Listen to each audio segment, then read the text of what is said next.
Hello বন্ধুরা, welcome back to my channel. তো আজকে দেখো আমি তোমাদেরকে আবার রান্নার ব্লগ নিয়ে চলে এসেছি। তো আগের দিন তোমাদেরকে দেখিয়েছিলাম আমাদের কী মাছ কেনা হয়েছে। তো অতগুলো মাছ তো আর একদিন রান্না হয় না, তো আজকে সেই মাছ রান্না হবে।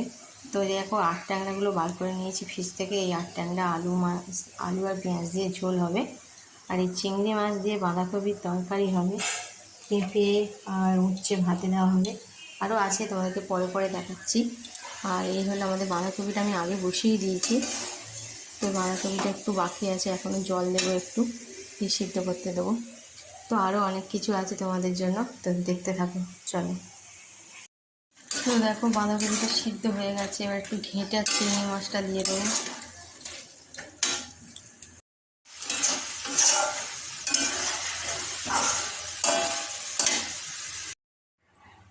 তো আমার বাঁধাকপি তরকারিটা হয়ে গেছে, নামিয়ে নিয়েছি। তো দেখো মাছগুলো আমি মাখিয়ে নিয়েছি, এবার ভেজে নেব।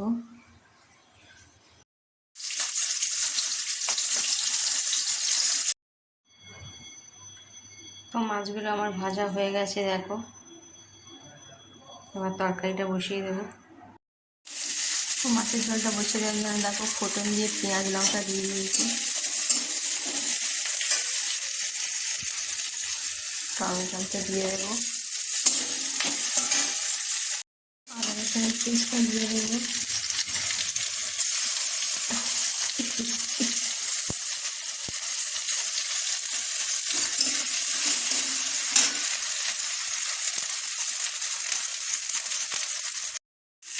দেখো আলুটা দিয়ে দিচ্ছি, আলুটা ভালো করে কষবো।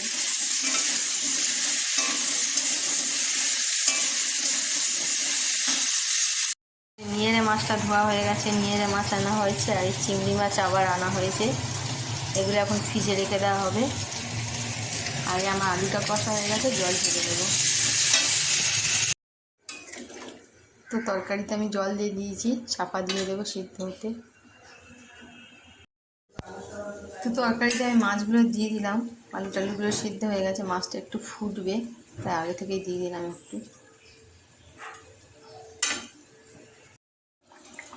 তো একটু গরম মশলা ছড়িয়ে দিয়েছি, দিয়ে এবার নামিয়ে নেব। হয়ে গেছে, গরম মশলা একটু মাখিয়ে দিই।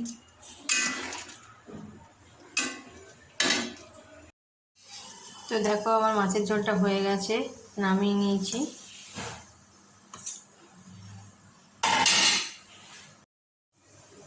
তো এবার শাকটা ভাজা হবে।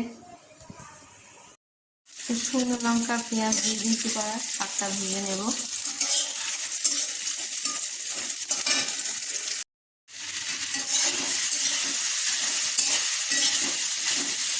কলমি শাকটা ভেজে নিচ্ছি। তো আমার শাক ভাজাটা হয়ে গেছে, নামিয়ে নিয়েছি।